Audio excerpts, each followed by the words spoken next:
Hey, what's up you guys? You're watching Team APS. I'm Paul. And I'm Alec. And today we're actually going to be talking about the two new Speed Duel products that released today.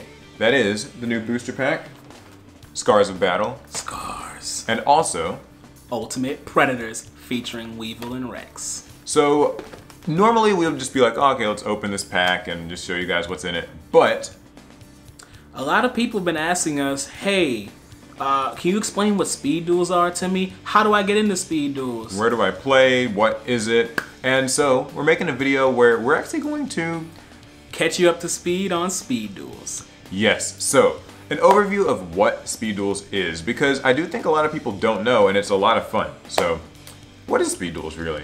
It's essentially a simplified version of Yu-Gi-Oh, right? Yeah, so you use smaller decks, you have fewer life points, the field is literally smaller, and all with the ultimate goal of being a little bit faster and easier to play.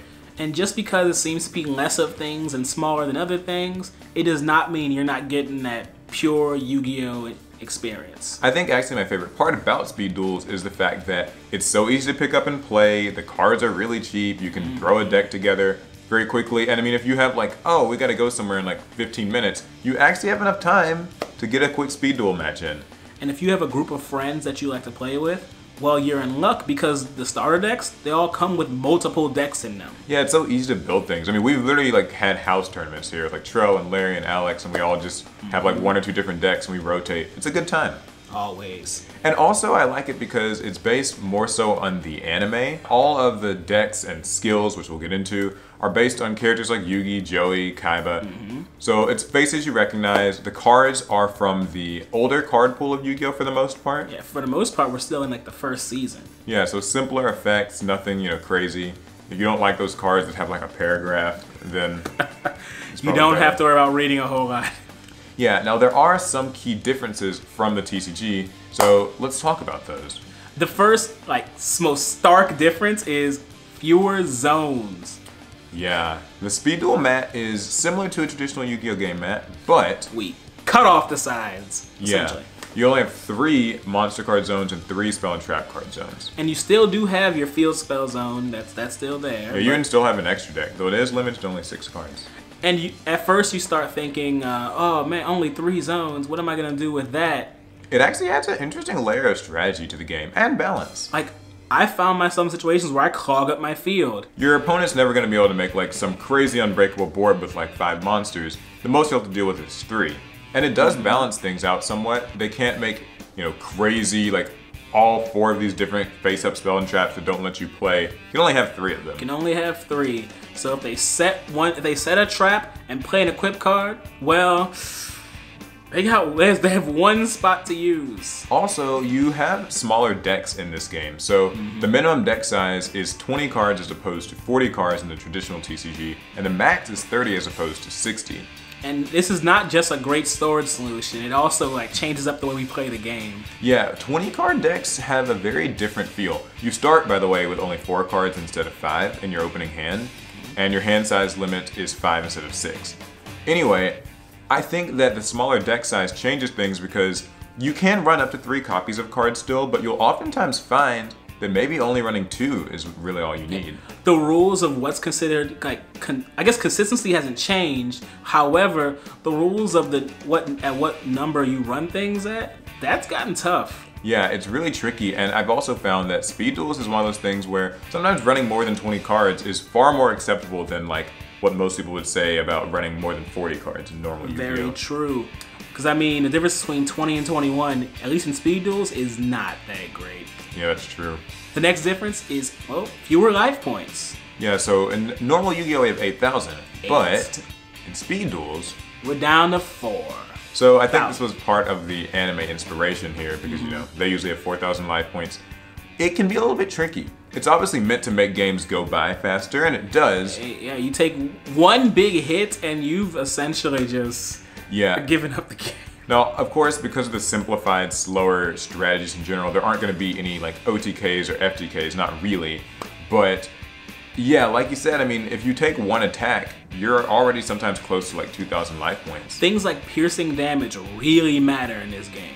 Now, the average attack strength of monsters is a bit lower in speed duels. 1500 is like kind of seen as pretty good, and if you find things that are like 17 is like the strongest. Yeah, 17 is like really pretty strong. There's a few that are bigger, but they're not that accessible. Yeah, but because you only have 4,000 life points, duels go faster. You have to watch your life points more for sure. Oh yeah. And I think that certain cards just kind of get to be a little bit more balanced because paying 500 life points or 1,000 life points to activate an effect is much different in speed duels. It definitely takes a steeper cost on your life points. And we have definitely more on that later in the video. And last but not least, there's the main phase 2, which is... What main phase 2? Gone. Yeah, it's an interesting change that I actually wasn't familiar with. He's played Duel Links before, so apparently it's like that in there. Yep. Essentially, once you've made your last attack, end phase. Yeah, and that, doesn't seem like a huge deal at first, but it does mean a few crucial things. You have to commit to your board. Yeah, you have to set your spells and traps before your battle phase. And also, it means that with a card like, say, Wonder Wand, maybe normally in Yu-Gi-Oh you might be like, okay, I'll equip Wonder Wand to my monster. Yep. Give it 500 attacks, swing over my opponent's monster, and then in main phase 2, use Wonder Wand's effect, get some draws. Not the case. Nope. You're making a decision, a hard decision in this game. Yeah, so there's definitely some commitments involved, and that is something that takes a little bit of getting used to. For instance, in speed duels, because of how many traps that we have, there are a lot of traps. You're not sure exactly how your battle phase is gonna play out. With a main phase 2, you can always go ahead and set things to keep yourself safe later. But in speed duels, you kind of have to assume it's gonna go badly and set what you need to set right now before you go into battle phase because you just don't know. Yeah, now those are the key differences within, just the regular rules of the game. But the biggest new addition to Yu-Gi-Oh! Speed Duels is the addition of skill cards. Oh yeah. So this is not something that exists in the normal TCG. What are skill cards? So skill cards are inspired by, and they actually look like, characters from our Yu-Gi-Oh! Anime. Currently, I believe we have Yugi, Joey, Kaiba, Mai, Pegasus, Shizu, Bones, Mako, Rex and Weevil are new. Rex and Weevil, and Bandit Keith. Yes, so each character has a myriad of skill cards actually, though you can only pick and choose one. And it's meant to work with your strategy, your deck. And there's just a whole lot you can do with it. I believe every character at this point, I think they all have at least 4. At least 3. And so you start the duel with your skill card, basically set face down. Some activate at the start of the duel. Some you can activate when you want. Some are trigger. Yeah, some actually get triggered when a specific thing happens. So obviously you want to pick a skill card that works really well with your specific strategy. Or you could even build your strategy around your skill card. So here are a few examples of some skill cards and combinations that we really like. My favorite skill is Tomb of the Pharaohs. It's an Shizu skill where the card acts as Necro Valley and gives an attack boost to my Gravekeepers. And many skill cards actually work this way. They're basically field spells. They go in the field spell zone when the duel starts, and they usually give a 200 attack point increase. But there's even more crazy skills like Toon World, where it just acts as Toon World. It's similar. It actually starts the duel as a Toon World, and also there are some skill cards like Pegasus' Millennium Eye that lets you look at your opponent's opening hand. Oh, I hate that one. And you can choose to have the mulligan and shuffle it back in, which is really neat. There's Ishizu's Millennium Necklace that lets you look at the top card of the deck. Yeah, and then there's some really strong strategies like Joey's It's My Lucky Day skill. Oh yes, where he can make any dice skill or coin flip. Whatever he wants it to be. Yeah, at the cost of 1,000 life points. This combos really well with the card Dice Spoon. Or even Time Wizard. So normally these are cards that are kind of up in the air in terms of their effects, but if you use them with Joey's Lucky Day skill, they're guaranteed. And it always works for you. Also, there are entire decks based on skills. Kaiba, for instance, has Dragon Caller. Ooh. So the Blue Eyes deck basically uses Lord of D and Flute of Summoning Dragon, but Dragon Caller lets you search for whichever piece you're missing. You can either search for Lord of D if you have Flute, or you can search for Flute if you have Lord of D. And you get all the dragons you could ever ask for. Another one is Mai's Tribal Synergy. You can build a deck that's really never existed. You can build a Harpy Amazon deck because Tribal Synergy lets you draw for having both. Yeah, and it can actually be used twice. There's you draw when you have both in the field, and then you draw when you have both in the hand, right? Yep. So that's a very strong one. There's also things like Catch of the Day for Mako. That's a legendary fisherman skill. Yeah, when you have the legendary fisherman out, you get to use Umi, and also when it destroys any opponent's monster, you can summon a fish from your deck, which is really quite strong. Bones has Ectoplasmic Fortification, where zombies will just gain 100 attack each turn, and it just keeps growing. Yeah, it's really cool. So the fun part about these skill cards is that it lets you kind of identify with your character. You don't have to necessarily use a Kaiba skill with a Kaiba deck. You can mix and match, which is fun. That's true. Alex has a Harpy deck where he runs Kaiba's beatdown skill. Yeah, and like any fusion deck could use Joey's Palamization, for instance, which lets you substitute a fusion material monster. Oh, so good. Another really cool part about Speed Duels is that certain cards are so good, and you wouldn't really expect it. Let's see what comes to mind. Yomi Ship. Yomi Ship. Oh my god. Yeah, whenever a monster destroys it in battle, it takes that monster with it. Yep, just blows it up. Obviously, non-targeting removal. In normal Yu-Gi-Oh, oh, well, that's not a big deal. Everything gets like, you know, spun or negated or whatever. But that's actually a huge deal because a lot of decks need ways to counter big monsters like Blue Eyes White Dragon, for instance. These are high resource monsters. You don't get that many resources in Speed Duels, so you don't want to get Yomi Shipped. Yeah, Yomi Ship can be really tough to deal with. Another really cool one is Zombina. Oh yeah, her. She never saw use in the TCG. I imagine most of you don't even remember her. But she can special summon a level 4 or lower monster from the graveyard when she's destroyed. Yeah, and that's a big deal because in Speed Duels, there's no monster reborn. There's a Call of the Haunted skill that works kind of similarly with some caveats, but Zombina is something that any deck can just put in and use. I mean, it works really well in a zombie deck. I love it. There's also things like Blade Knight, whenever you don't have cards in your hand, or is it 1 or less for him? It's 1 or less. He actually gains attack points. He gets up to like 21? It's like 2,000, but in Speed Duels, that's huge. Yep. Also, there are some really strong spell and traps. Mask of the Accursed, for instance, doesn't actually let an opponent's monster attack. I hate that card. And it will slowly burn them on each of your standby phases. And even our spell and trap removal, Dust Tornado is really good here. Yeah, and Twister, because we don't have MST. It's not a thing.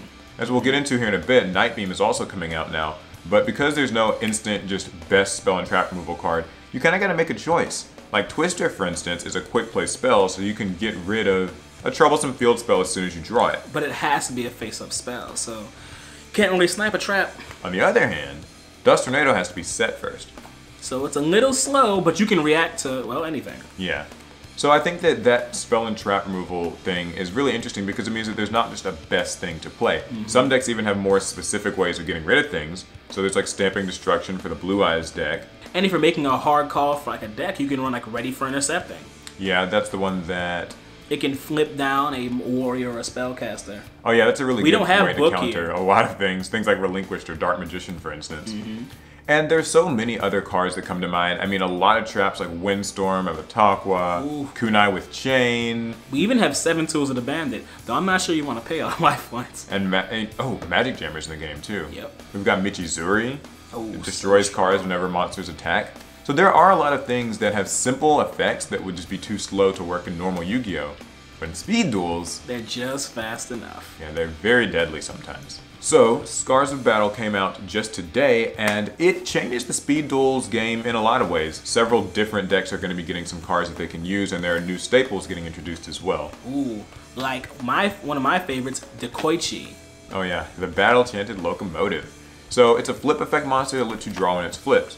That's actually really good because in Speed Duels, yes, you do have time to set monsters. They will flip, you will get effects, we don't have negations like that. We're getting Crystal Seer, that's a really strong one. When it's flipped face up, you look at the 2 top cards of your deck, pick one, and it's added to your hand, the other one goes to the bottom. As previously mentioned, we're getting Night Beam. You can just snipe back row, they're not allowed to rechain it to, so... Yeah, there's even Mask of Darkness, which actually joins Magician of Faith, which is already in the game. It recovers one of your trap cards from your grave. So that's really good. And I know this one wasn't on our list, but a favorite of mine, Gravity X Grarl's coming in. It's gonna make a difference, I promise. We get Command Knight, for instance, which is a really strong card for the warrior strategy, and 2 of them can actually make a small soft block. Ooh, and Spellbinding Circle. Oh yeah. Classic. Yugi's classic attack stopping card. It was Fiendish Chain before Fiendish Chain crept it. So you're probably hearing all these cards and thinking, wow, it's crazy that there is a form of Yu-Gi-Oh! Where these are seen as the big new threats on the block. And there are also some deck-specific things. So like, for instance, if you're running the Mako Tsunami Fish deck with Leviathan Dragon, Screech is a really useful card. Oh, that's right, because it lets them load up the graveyard with slushies and fishboard planters. This to help their strategy. Zombies, they're getting Book of Life, which, well, you guys know is a powerful zombie spell. Vampire Lord, who's just like their first boss. Yeah, that's really good because the zombies were lacking a really powerful boss monster, so this is really good for them. Plus, there are the 2 new structures that we mentioned earlier, Ultimate Predators. So we get Weevil, who seems to focus more so on small insect monsters that get really powerful effects from his equip spells and his traps. You can't forget about the mighty Insect Queen. And he has Cocoon of Evolution as well. That's right. Perfectly Ultimate Great Moth. That's right, you heard it right. Perfectly Ultimate Great Moth. Yeah, he even gets some really strong insects. He gets things like... Basic insect. He gets things like Beatron, for instance, though. Beatron. Gokipon, I believe, is in there. Gokipon, B-list soldier. Yeah, so there's definitely like strong stuff in there for him. I think he even gets Verdant Sanctuary. Yeah, Verdant Sanctuary, another good one. Then there's Rex, who has dinosaurs. Big, ugly things. Yeah, they're actually one of the decks that I think is going to be very strong because you've got a lot of ways to summon them straight from the hand. You get several different Tyranno monsters that have high attack. And you get the greatest dino of all, Serpent Knight Dragon. Oh, yeah. Best dinosaur. He actually has an entire skill card dedicated to that, actually. Yeah, it's pretty cool, I won't lie. And there are some neat ones like Gale Lizard that are coming out and Man-Eater Bug in each of those respective decks. Some of the best flip effect monsters we're probably going to ever see. And something else we should probably mention is that Bandit Keith in Scars of Battle, not in the starter decks, does get a few new cards. He has Barrel Dragon, for instance. He has Slot Machine, my favorite. Blast Sphere, and he can use Dekoichi. Blast Sphere is great. Dekoichi. One of his skills is about Dark Machine monsters, right? The spell, what's it called? Heavy Metal Raiders. Heavy Metal Raiders. Essentially, that spell is his skill. He even gets his anime effect of machines not being able to be affected by spell cards. Yeah, so all 3 of these characters are new, and it stands to reason that they will be shaking up the metagame. For sure. These are some big monsters, and like not a lot of decks have access to those. And speaking of metagames, Speed Duels is not without one itself. Presenting the unofficial, official Team APS Speed Duel tier list. Yeah, so big disclaimer here, just our opinions. Yeah, this is really based on our just group of friends. Yeah, small anecdotal experience. This could all change. We haven't been to every single tournament in the world. There are people who have been and they've given their opinions, so this is just ours. Your mileage may vary. However, these are the decks that we think are currently the strongest. Although, with this new set... Yeah, who knows? We haven't opened these yet, so we really don't know. Yeah, it's all about to change. But right now, some of the strongest decks are looking like... My favorite, Gravekeepers. So what do they do? Why are they so good? Gravekeepers have access to Gravekeeper's Oracle, who has 3 different effects based on Egyptian gods that he can blow up any situation. He can gain attack, he can drop your opponent's attacks, he can destroy all set cards. But what really makes him good is Gravekeeper's Recruiter, who is like probably one of the best, probably the best searching card right now. Yeah, anytime it goes to the grave, it floats. You can use that with Wander Wand, for instance. And because of Rite of Spirit, which can summon it or other Gravekeepers back from the graveyard, can actually start to become really overwhelming for your opponent. So consistent, so aggressive. Another really high tier deck, I think, is Relinquished. Obviously, it's got access to Manju and Sonic Bird. They're both in the game. And Relinquished in Speed Duels... He's so sacky. Yeah, it can be really terrifying. You get to take your opponent's monsters and equip it, and then also he's protected from battle, your opponent takes the damage you take. It's almost like a Relinquished beatdown strategy, which is something you thought you'd never hear, but... Yeah, and it can just show up out of nowhere and completely turn a game around. Plus it has Sphere Karibo, which can protect them from attacks and can be used as virtual fodder in the graveyard. Yeah, that's right. We do have some modern-ish cards in the game. Then there's Blue Eyes, which is still a really very strong deck. Because like we said before, you get to use the Dragon Caller skill. You can summon 2 Blue Eyes turn 1. Yeah, straight from your hand. And those things are big. I mean, with only 4,000 life points, once they start attacking, the game ends fast. Plus, they have access to Champion's Vigilance, which shuts you out. Effectively a solemn judgment while there's a Blue Eyes in the field. So when it all just kind of comes raining down, if your opponent doesn't have a really fast way to stop it, it's probably game over. And so that's our A tier. So what's our B? I can't make a B with my hands. B tier. I would definitely say that that's where we get into things like Amazonas and Harpies, whether used together or separately. But Amazons are a very powerful deck using It's Amazon mostly is Swordmaster. Swords. I don't know. Swords. Amazon is Swordswoman. I believe that's her name. You don't take damage from her battles. Your opponent does. Yeah, which can be really scary when you combine it with Amazoness Village. Because in addition to buffing all the Amazons, anytime an Amazoness monster dies, it just gets another one from the deck. So dealing with Swordswoman and that, plus Heirloom, the equip spell.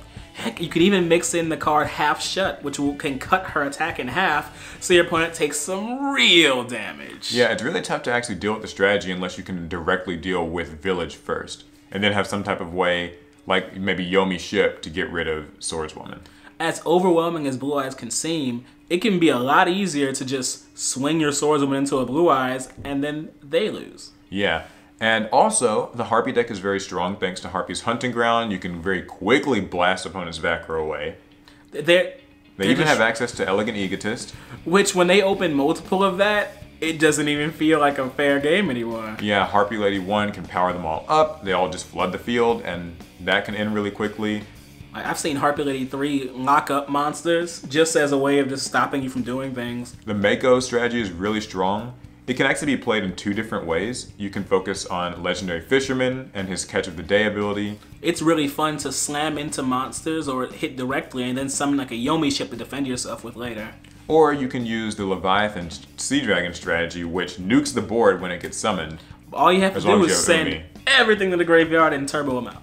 Yeah, and thanks to cards like Slushy, it can actually be really easy to not only bring him out, but revive him as well. Let's not forget good old Screech. Now, there are some more like niche fringe strategies. I don't really know where to put them, but I like the Blade Knight control deck with Viral Infection. I like to run it with Viral Infection, and it's a very strong control deck because you're able to send cards from your opponent's deck to the graveyard. Yeah, that's with the skill. You can run the strongest traps we have, things like Kunai with Chain, Michizuri. And because your hand is going to be emptied all the time, Blade Knight's going to have 2,000 attack. He's strong. And it can negate flip effect monsters. Plus, there's Theban Nightmare. Theban Nightmare can get up to 3k if you have no cards in your hand or... And if you're using Sinister Serpent, who does exist, you can actually refuel your hand each turn so that you can send even more of your opponent's cards to the graveyard. And we have 3 Sinister Serpents. There are also other strategies. You can make various fusion strategies. Let's see. Arcana Knight Jokers comes to mind. He's such a strong card. Give him a negate. He's really good. He's got high attack. And if you want, you can use that with Fusion Gate, which exists. You can use Joey's Palaminization skill to substitute fusion monsters. We even have monsters like Black Skull Dragon. Yeah, he exists as well. A cool one that I haven't had a chance to use yet, Ryu Senshi, the Spirit Ryu and Warrior Aggressor Fusion. He's cool too. A deck I've actually been playing myself is what I'm calling Mini Magicians, which basically uses Apprentice Magician and several other small low-level magician monsters. There's quite a few actually. We're just getting Crystal Seer, but we also have things like Copycat. What's the other one called that I use all the time? Magical Undertaker. Magical Undertaker, yeah, it summons monsters from the graveyard. So it's a really good defensive floaty deck, and then you can add in things like Dark Magician, or we're getting Dark Red Enchanter in this new set, for instance. I'm not looking forward to that. I am. And then there's different zombie strategies. Skull Servants exist here. And do we have Skull Servants? Bones actually gets a new ability to make that strategy even faster. There's Decayed Commander. Yes, you heard me right. We've got Unions. And when he's equipped with, Zombie Tiger? He gets the ability to, I don't remember. It can rip cards out your opponent's hand. When they combine, you can rip 2 cards out. That's how it goes. And even amidst that, there are a load of niche strategies. The card pool is increasing so quickly now that it feels like you can actually just kind of look through a stack of Speed Duel cards and make something for yourself. You really can. Just in like Scars of Battle, looking at the list for it, there's a strong trend towards equip spells. Yeah, so maybe that's the meta right now. Actually, he's even gear freed, so I guess that's kind of an obvious tell. Sort of makes sense. So, looking forward, what are we expecting out of Speed Duels? Well, so far we've gotten 2 releases of starter decks.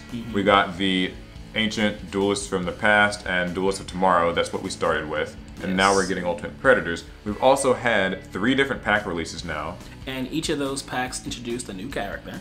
Yeah, so we had Arena of Lost Souls that gave us Bones. Attack from the Deep, which gave us Mako. And then this new one, Scars of Battle, which gives us Bandit Keith. The Bandit. And those have been coming out every 2 months, so it definitely stands to reason that we'll be seeing probably a new set, I guess, perhaps end of September, early October. And at this point, we've just about run out of Duelist Kingdom Duelists, save like, what, Bakura? Yeah, so maybe we'll get Bakura, maybe we'll see some Battle City characters. Esperoba with Jinzo. Oh, that would be cool. That might be really strong for Speed Duels right now. I don't know. What Marek, I mean, where is he? Yeah, he could definitely have his own strategy. He might focus on like trap monsters or something, because that's kind of his thing in the show. And at that point, I guess we can talk about seeing Egyptian gods. Yeah, and there's also even Arcana. Like, he's kind of a fan favorite. Oh, that's when Dark Magician's gonna rise again. Some Dark Magician. There's always some Dark Magician support, but maybe they could like add a skill card for it, for instance. Like, because every character, like we said before, has at least 3. So.